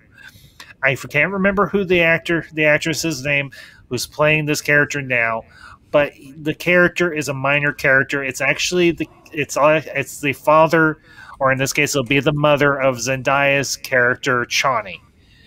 And just because they change the gender of one minor character does not instantaneously make a movie woke. 1984, right? The David Lynch Dune. Yeah. I want to say probably. I can't remember for sure. Francisca Annis was Lady Jessica. Yes. Yep. That was it. That's the one. Mm-hmm. Yeah, you had Jurgen Prognell as Leto Atreides. You had Kyle MacLachlan as Paul. You had Sean Young as Chani. You had Mason Saito as Dr. Kynes. For heaven's sakes, I forget the name of the actor who played Stilgar, but it had a. Now, I will say this for the David Lynch movie: the cast, by and large, was good. But unfortunately, they tried to cram a book that's like is at least 3 or 4, maybe even 500 pages long into a 2.5-hour movie, and you just can't do it. They're going the right route with splitting the first book into 2 movies. Oh yeah. But as far as Dune being woke, that's bull. That's complete and utter. You know bull. what? Every movie is going to be like, to them, it's going to be woke from now on. Well, of course, because that's how that's the only argument that they have, because they know it will get them clicks, it will get them views, and it'll get them cash. Because these people. Sorry, George, didn't mean to cut you off. No, you finish off. Okay, I'm just going to say this. The majority of these people who have these YouTube channels, I would bet you folded money, they have no actual marketable skills. This is the only thing they've got going for them, and that is truly sad. Okay, George, go ahead. So here's what I think a lot of people fail to understand. The entertainment industry is becoming more diverse. And yes. And again, we're going to have good content. We're going to have bad content. Just because it's woke doesn't mean it's going to be good or bad. Now, we may not enjoy it as much. We can make the argument that it may not be as enjoyable. But again, the entertainment industry is becoming more diverse. And just because it's diverse doesn't mean it's woke. It can just mean we're going to get a good movie or a bad movie. I feel like woke is not a criticism at this point. It's just saying to an echo chamber of your supporters that, hey, here's a movie that's woke. I was right. I was right. These people, it's a catchphrase, and it's not even a good one. These people just want to watch movies that are based in the 40s and 50s when it wasn't woke at all. When white actors would play black characters, stuff like that, blackface. Their ways of movies is very old fashioned. They don't want progress. They want stagnation. It's kind of the thing I talked about a couple of weeks ago on my stream. Now, I will say this. I'm a fan of older media as well. I've even started doing a series of streams or videos talking about what I would term ultra retro, like going back further into the past of movies and TV shows and stuff. I've considered even doing a stream about John Wayne, because I love John Wayne, and I would term his stuff as ultra retro, because it's to a degree it's timeless, and he has that staying power, even though the guy has been dead since the 70s or the late 70s. Actually, I think he died the same year I was born. I think he died in 77 or 78. But here's the thing that I said, and I think it's true to a degree. And you guys can disagree if you want to. I won't hurt my feelings. Pop culture evolves as society evolves. Pop culture is a reflection of the society in which it exists. Media, whether it's movies, books, comic books, TV shows, streaming series, whatever, they are a reflection of the society in which they exist, and they are a reflection of the thought processes of people of the time.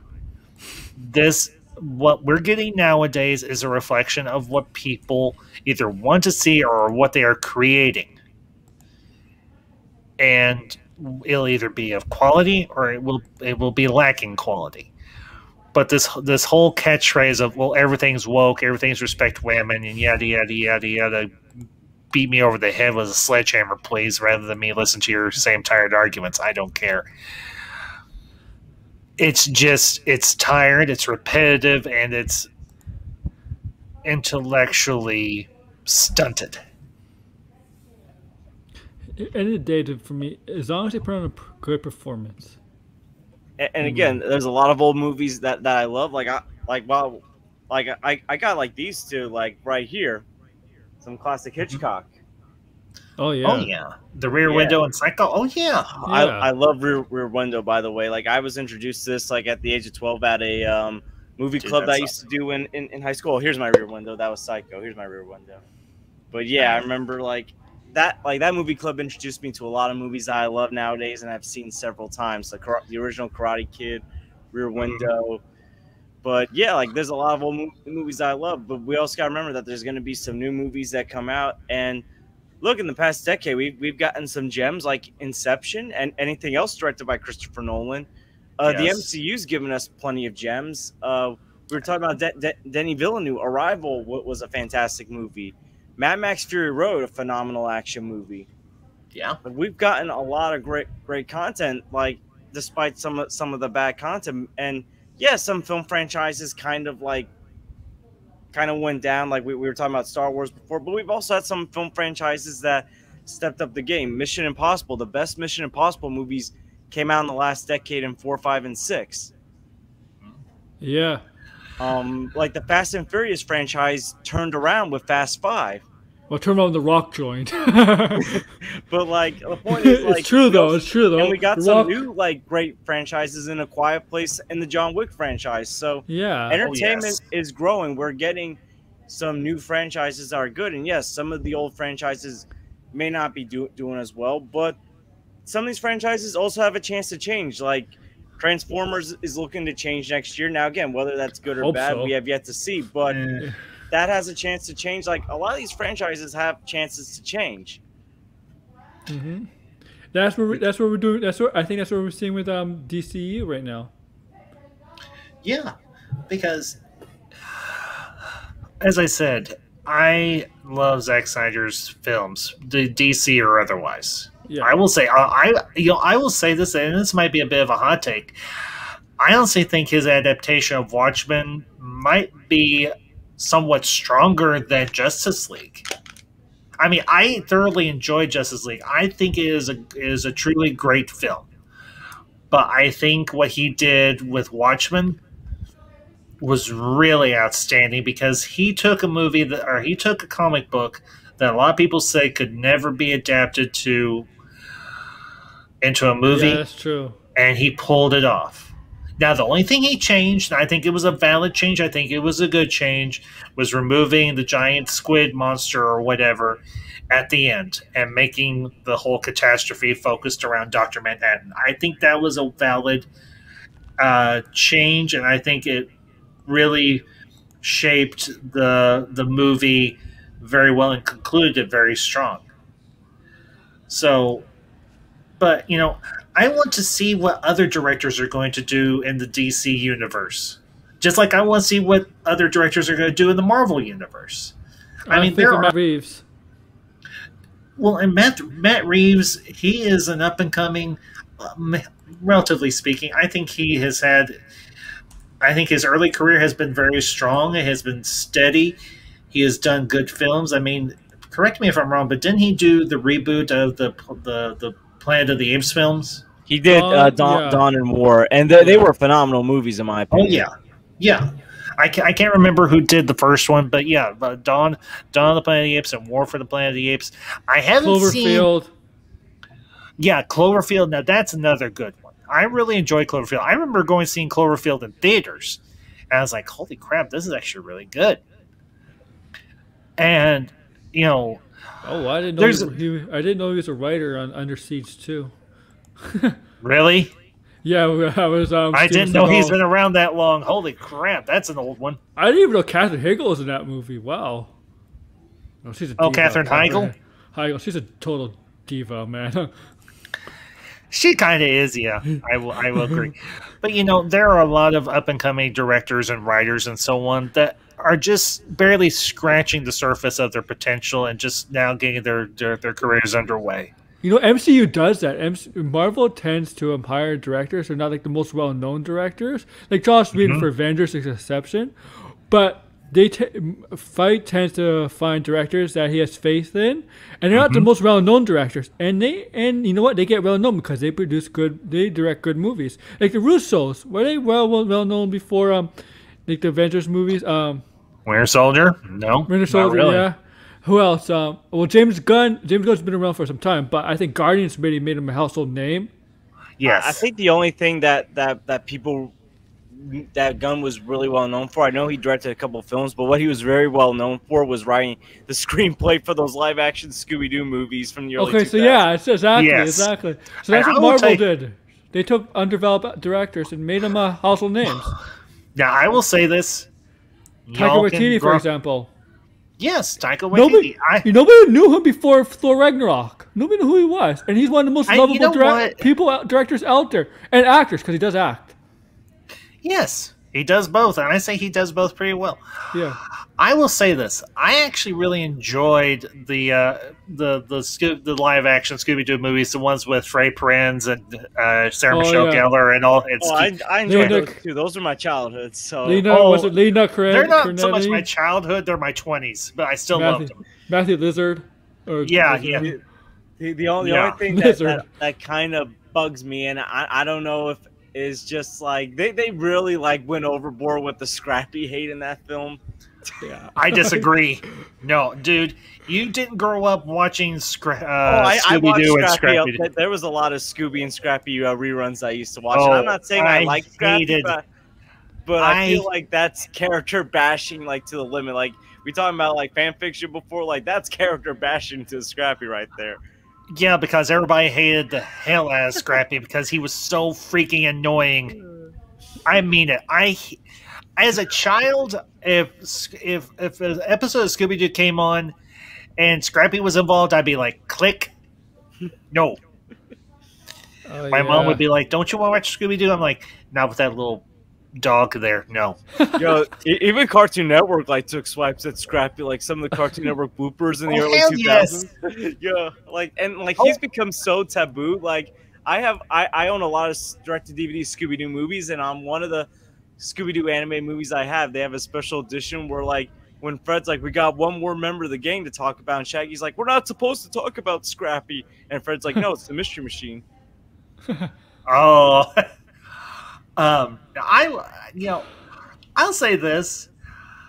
If they were ever to do like a reboot of the Scooby Doo franchise live action, I would be all for that. Yeah. Because I think you could assemble a new cast of actors and actresses to play those roles. But I will say this, that cast with the ones that James Gunn wrote, they hit it right out of the park. I mean, okay, I'm just gonna say this. Let's see, which one's the geek? Which one's Matthew Daphne? Lizard. Daphne, yes. No, Linda Daphne. It's Linda, right? Daphne- Cornetti or something? Or something? Daphne was a stone cold fox in those movies. I mean it. I forget the name of the actress who played her, but she was Sarah Michelle Gellar. I think that was Buffy. Oh yeah, Daphne. no, she played Velma. Velma's wait a minute, I'm Velma's thinking of Linda. Velma's Linda. That Hawkeye's wife. Yeah, Hawkeye's wife. And Buffy was Daphne. That's right. Yeah, because I had a huge crush on Sarah Michelle Gellar back in the day. Yes, I used to be young. I used to be hormonal. She kicked ass in Buffy. Yeah, Sarah Michelle Gellar. Oh yeah. I think eventually, once I finish up Babylon 5 and everything, I'm going to start on Buffy because I love that show. It's too bad her movie career didn't really take off. You know, she was doing movies, but Yeah, I was kind of bummed about that too. But you know what? I'll say this: I loved her in Cruel Intentions. oh yeah. She was such a bitch, but she was good at it.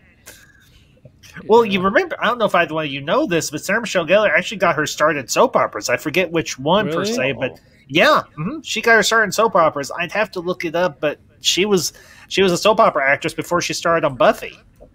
And with Cruel Intentions, with her and Ryan Phillippe and Reese Witherspoon, Reese Witherspoon, she plays such a freaking bitch. Oh But yeah. she was good at it. I'm thinking, were you channeling some of your soap opera acting taste for that role? Because, damn, I mean, I'll say this, and I admit it. When I was a kid, Oh yeah, she I was would in wa- I would watch- She was in All My Children. that sounds about right. I didn't know for sure. I'll say this: when I was a kid, back when I was younger, I would watch soap operas, particularly Days of Our Lives. Me I too. did. I watched. I I know did. it's I sad. did. It's sad, but me too. During the summer when I was out of school.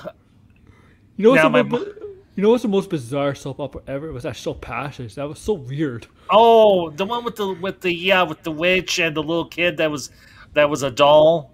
Yeah, Yeah, little Timmy. Yeah, yeah. yeah. I remember that With show with the very well. cranes, with the cranes, and they had like supernatural stuff in it. Yes, it was. Well, it was kind of similar to Dark Shadows. You know what's on it? You know what's on it? The guy who played in the Green Arrow in Smallville. No, I don't. I didn't. Justin know that. Hartley. Justin Hartley. He played Green Arrow in Smallville, and he also was in the show This Is Us. Didn't watch either one of them. Oh, you know. I never got into this. The only CW DC show I ever watched was Smallville. That was Okay. it. Yeah, he was in Smallville. He was the Green Arrow. He was, I in Passions. didn't catch. He was in I Passions. didn't catch the last few seasons of Smallville. Unfortunately, I got tired of it, and I was like, I'm not gonna watch anymore. There's also another famous actress who's in Passions. I forget who it was, like in early days. I'll find out. Anyway. Oh. Let's see. I forget who it was. Oh yeah, Mary Elizabeth Winstead. Yeah, she was in Passions. Oh, was she? Okay. Yeah, for like 1 year. It's been a very long time since I watched. Because you know soap operas do, right? They tend to recast like the characters over and over. Yes, that is true. Yeah. Yeah. So. Yeah. So so anything else to say? We could go on a little longer.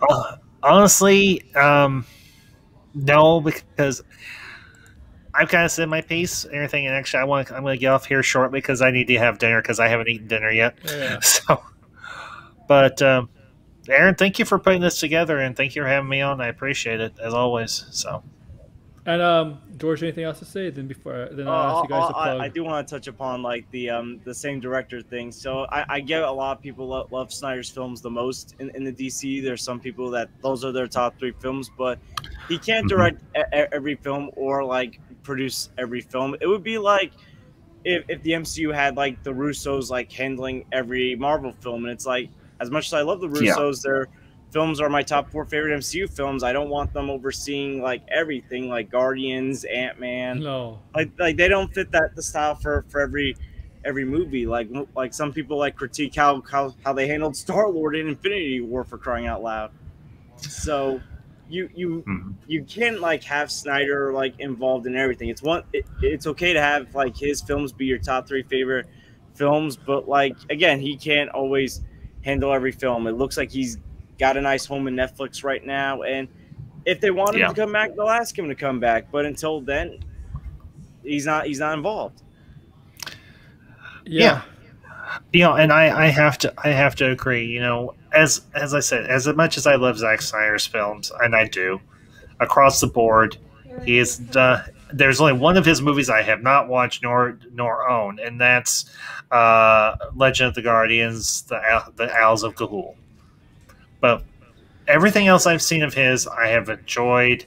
I mean, I wasn't even that excited or that impressed with BVS, but back in February, I watched BVS the Ultimate Edition. I did a watch party for it and everything with Brian Hill.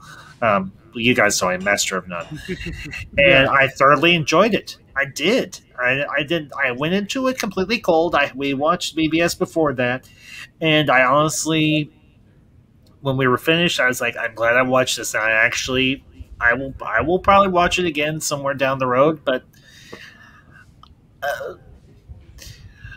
cinema is vast.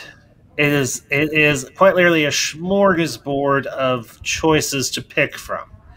So why only eat burgers when you can have prime rib, or you can have seafood, and a dozen other different things? Why just consume nothing but Snyder when there are so many other directors and actors out there that are doing great work that you can go enjoy as well? When you bring up the burger thing, you know how they make the joke about Hamada burger? Well, the Suicide Squad was a delicious, juicy Hamada burger. Yes, I will say this. I may do at some point. I may do a follow up to Suicide Squad because I do want to watch it again. But I did. I enjoyed it. I watched it. I watched it without watching the first one, and I don't feel like I missed anything without watching the first one. You haven't. Well, that's another thing I want to talk about. The claims that the Air Cut, when it hasn't come out yet, is better than the Suicide Squad. It's like, we haven't even seen the Air Cut yet, and you're already saying the film is better than it. Yeah, exactly. Well, those people are stupid and are not intelligent at all. Okay. That was the other one besides the James Gunn, like Zack Snyder, Deborah Snyder thing that was bizarre. Claiming the Air Cut's better than the Suicide Squad when we haven't even seen the movie yet. So see, that's not an opinion, because that's a lie. That's not an opinion. That's a lie, right? That's an actual lie. That's not an opinion. I wouldn't say necessarily that it's a lie, but it's not truth. But it's being intellectually dishonest because we do not know. You're making an assumption without any proof to back up your assertion. It's just a hypothetical. It's basically a hypothesis. Exactly. It's a hypothetical theory that has no actual evidence to back it up. You know what it tells people? Prove it. And they're going to say, well, we can't. Warner Bros. has to be the one to release it. I'll be like, well, don't say anything. There's a very old... And you can't even make an opinion because you don't even know if it's better than the 2016 film. You know, there's a very old saying that I think you two will know. It's better to remain silent and be thought a fool than to open your mouth and remove all. Yes. It's being such as shutting up is better than speaking out, you know? Yes. I would much rather be thought a fool, though granted I do not consider myself one. Oh, we're all fools. Well, to one degree or another, maybe, sure, but I'm not going to make an assertion that I cannot back up. And to say that the Air Cut is better than the Suicide Squad that James Gunn has done without any verifiable proof is foolish. And you may end up having to eat crow if you make that type of assertion and cannot back it up, or if it comes out. But here's the thing. Media, cinema is all subjective. Yeah. You may feel that it is better than James Gunn's Suicide Squad, and there may be people that say, well, I feel that your assertion is wrong. The question is, how are you going to react to that argument? It all comes down to how people behave and how people conduct themselves in the internet sphere. And you know what? Those people, if it does come out, those people in this, say the general audience didn't like it. Those people are gonna say they're gonna like it anyway, even if it's not a good movie. You know, it's dead set in their mind that they're gonna like it no matter what, no matter how bad it could possibly be. Well, you know, and I'll say this. There are people out there who will say up and down, back and forth, that The Last Jedi is a great film. Yep. Some of them I consider friends. But at least I disagree, evidence, right? At least you have evidence of it coming out, though, right? So we could. Yes, exactly. Now I can disagree with them, and we can have a conversation, or we can leave it alone. Yeah. Because there is evidence that we can both present from either side, from either's perspective. You know, that's ultimately how we're going to, I don't want to say silence, but how we're going to combat the detractors and the toxic elements of these fandoms that we are a part of. We have to build a better argument than what they have. And if you do that, we're going to come out on the other side smelling like a rose, and they're going to be smelling like, well, Max, I love you, but please don't take this personally. They're going to be smelling like a giant pile of Max. If you all know that meme and what I did. Yeah. Well, okay, I'll frame it this way. To quote Dr. Ian Malcolm, they're going to smell like a giant pile of shit. Yeah. I'll frame it that way because Max is our that friend. That was so good. If Max is our friend, then I don't want to burn Max in this particular instance. No, we're all joking around with that with him. He knows it. That'll come Saturday night with Jarbo's appreciation stream. You know what? I'm gonna make a stream. I'm gonna make a stream. We say non-appreciation stream. Yeah, that would be funny. We don't appreciate you, Max.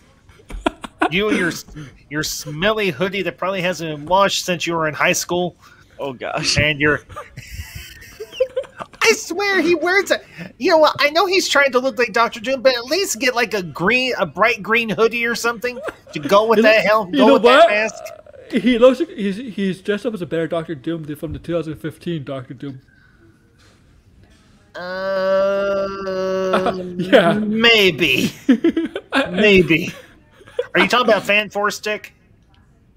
Is that the one from 2015? I think so. Yeah, that's the one. Is that the one? Was that the one with Michael B. Jordan that was directed by Josh Trank? Yeah. I will say barely. I'm being generous. I mean, I thought people may not like the Fantastic Four movies. Fantastic Four movies, but I thought Julian McMahon's Fantastic Four yes. Doom he looked good. Yes, he did. Now, I will say this for the other two Fantastic Four movies that had Jessica Alba in them. The design of the suits and the design of the world was actually pretty good. It was accurate. But the story just sucked so badly. I'm thinking, especially the second one. I'm like, I love the Fantastic Four, and you are just completely ruining it. How can you ruin something as simple as the Fantastic Four? Just write a good story and 2015 came along and it's even worse. No, I will say this: Fan Four Stick had something over Fantastic Four: Rise of the Silver Surfer. Okay, it had one thing over. No Galactus Cloud. Okay, that's true. That's not saying much. So that is something I will rant on for the next until they do better. Until they do a better version of Galactus, I will hate that cloud with a fiery passion that could consume that cloud and turn it into vapor. Hope in the MCU. And, well, in God I trust first and foremost, but when it comes to Marvel, in Feige I trust. Yeah, you're going to at least get a decent Fantastic Four movie. How good it is going to be the question. Please. Yeah. Please do good. Please. I mean, I think please do good. They're pissed off of Doom, like Doctor Doom. Like, how can you fucking screw up like an iconic villain in the MCU, in the Marvel, not just MCU, Marvel, and Doctor Doom. Doctor Doom's a top 5 Marvel villain. Yes. You arguably top 3. No, I will go top 10 or even top 5. Yes, but top 3, no, because there are other villains out there that are just as intimidating, actually more powerful than Doom. Yeah. But Doctor Doom, yes, he is a great villain, and I'm glad I got his Marvel Legends figure. Well, the newer one. Yeah. Oh yeah, I saw that. It's amazing. It looks amazing. The newer I want to get the one with his retro armor and everything from like back in the 80s, like in the 60s or whatever, with the green hood and cloak and the silver armor. But the one I've got, I'm very happy with. But I want to get the other one too, because I love Doctor Doom. He is by far one of my all-time favorite villains. He's right up there with Apocalypse and that movie with Apocalypse. No, you know what? I will say this. I know a lot of people did not like X-Men Apocalypse. I did not like Apocalypse. I did not like it. It was alright. I thought it was a decent movie. I did enjoy it. I'm actually I think maybe in a week or two, or maybe next month. I'm not sure which yet. I'm doing a Let's Talk X-Men. I know I did Let's Talk Marvel, but I want to talk X-Men. Okay. Is that X-Men in general or just the movies? X-Men in general, but we'll be discussing all the movies, good, bad. My issue is actually with Apocalypse, the character himself. I thought he should be more OP than they made him out to be, because he's in the Marvel. He's one of the most powerful villains out there. Yeah. Now, granted, he's a Thanos type villain level. That's what he should have been. At least to the X-Men, yes. Yeah. But here's the thing: Thanos could whip Apocalypse hands down, even without the Infinity Gauntlet. Really? You think so? Yeah. Maybe. Oh yes. Yeah. But you know what? You know what the Marvel? You know what they should have done with the X-Men? They should have built not to the way like how the MCU built up to Thanos. What they should have done is build up a way to Apocalypse. Have a few movies. I would agree with that. Yeah, I could agree with that. But sure. they wanted to rush to Dark Phoenix. That's the issue. Oh, do not get me started. No. Do not get me started on Dark Phoenix and Last Stand. Those two movies hurt my brain.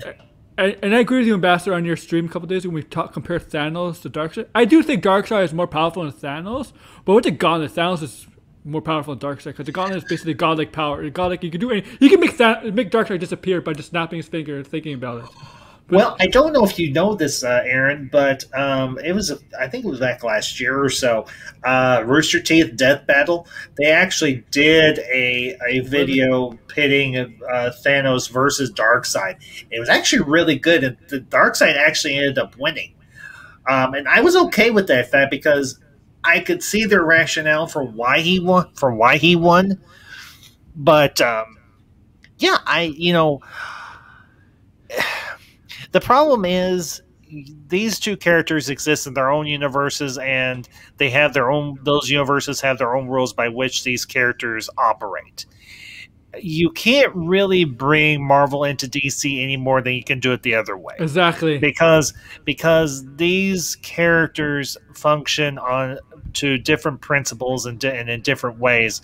It just depends on the universe in which they exist and how they and so on.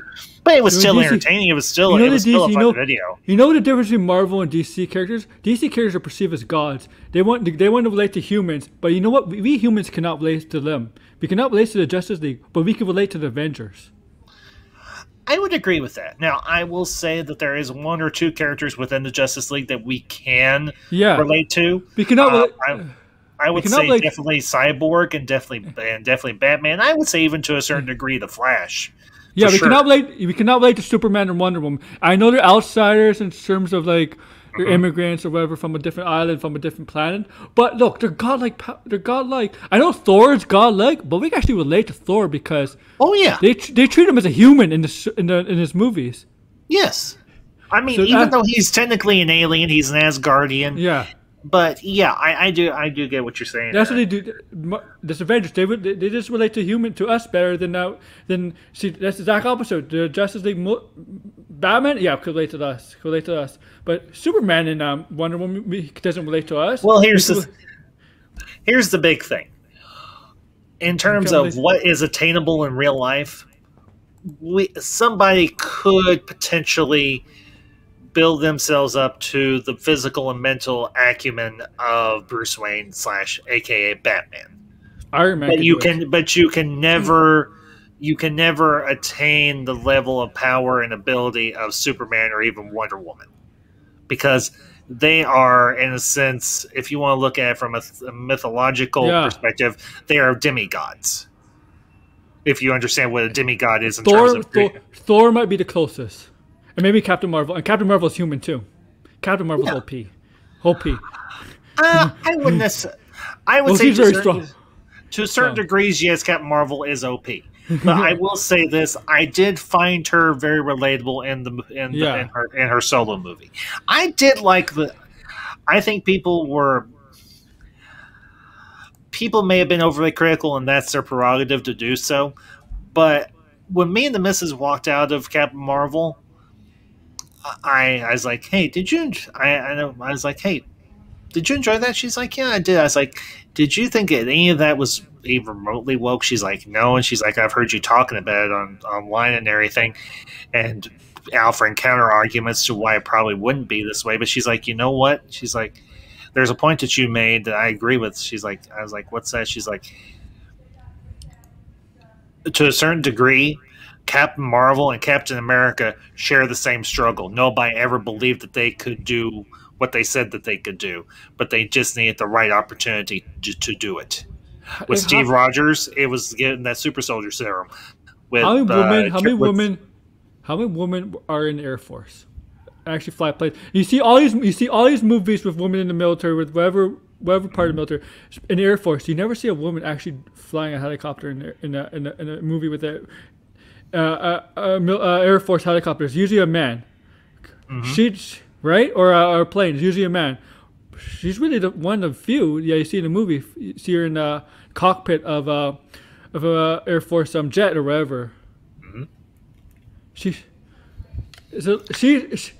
facing the same. She kind of faces the same struggles from her father. Her father was kind of misogynist towards her, like how Captain Carter, her boss, was misogynist towards her. That woman cannot do this, right? It's just, there's a correlation there. There's a parallel there. I agree. It's a.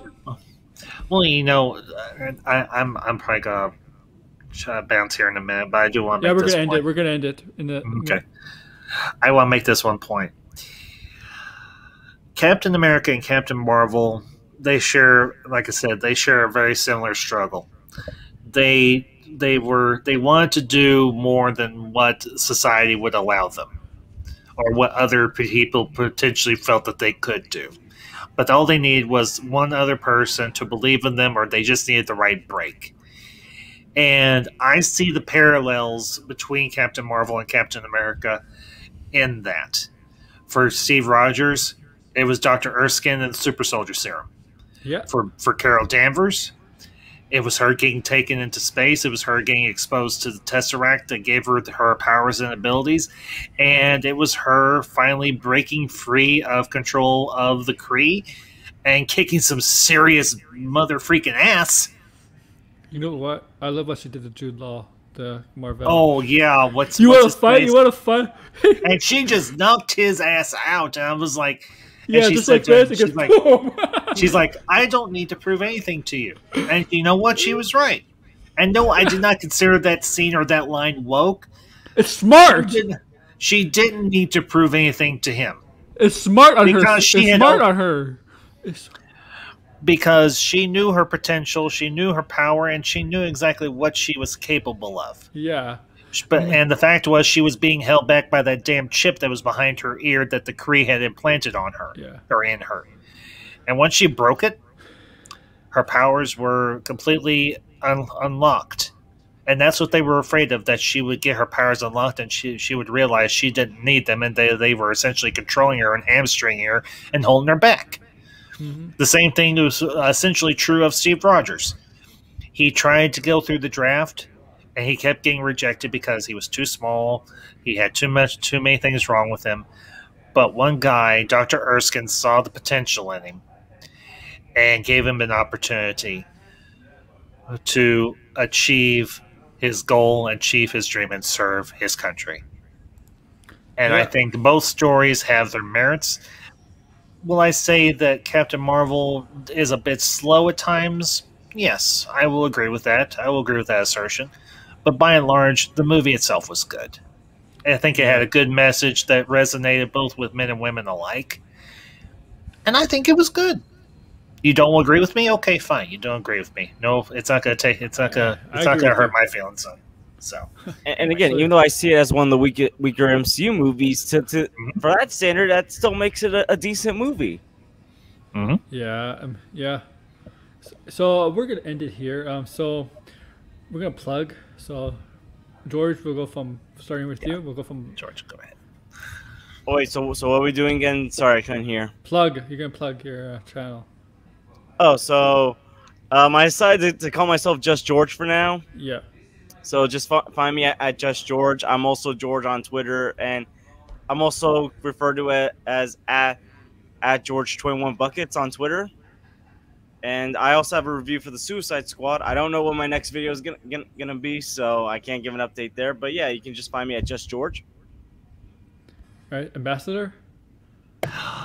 Well, you can find me over on my channel, the Ambassadorial Wing. I talk pop culture, modern and retro. I do live streams. I do videos. And I'm going to get back into a few other things I haven't done in a while that I've kind of missed doing. But coming up this week, particularly this weekend, I'm going to be going live Friday night back with the Council of Ones as we continue our review of Babylon 5 Season 4. And we'll be covering the episode Into the Fire. I'll also be making I'll be making an appearance on Chris Knight's The Real Review 3000 with the Rumble this Thursday, which will be tomorrow night. Mm-hmm. And I'll be back also Saturday night on my channel with another Ambassadors Geekasm Reviews. And we're going to be reviewing a couple of retro films from the 90s from the mind of Mike Judge, Beavis and Butthead Do America, and Office Space. And, of course, I will be also making an appearance on Mad Max's Movie Menace Entertainment for the Matt Jarbo Appreciation Stream. So be sure to check out all the fun, whether it's over on my channel, whether it's here on Aaron Entertainment, or it's elsewhere. So, but, Aaron, thank you again for having me on tonight. This was a really good conversation. You're welcome. Thank you. This was a good conversation. I really appreciate you putting it together. And we'll see y'all next time. Yeah, so thank you guys so check them out. Max is having a stream tonight, guys, at 11 o'clock, talking about Star Wars Girl. If you don't know what's happening, I'll be in bed. I'll watch some of it. I can't stay up all night. I'm pretty sure RJ is gonna be on that stream because she ran at RJ. And well, before I end this, I'm gonna say, if you guys don't like the direction this stuff is going, do what Ambassador does. Write your own fan fiction, okay? And now, before I end this, just one thing to stream how I feel about you guys coming on, and my the people that are in the chat and whoever reviews this, and after this video stream is done, if you come watch on the replay, this is how I view you guys. If you know WCW, you know NWO, you'll know this. Too sweet! Sweet! Too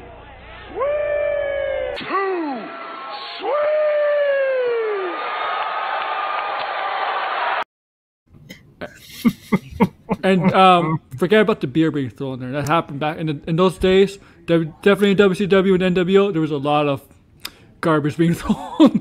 And also, if you like Stone Cold Steve Austin, it's also I feel about you guys. Give me a hell yeah! I said, give me a hell yeah!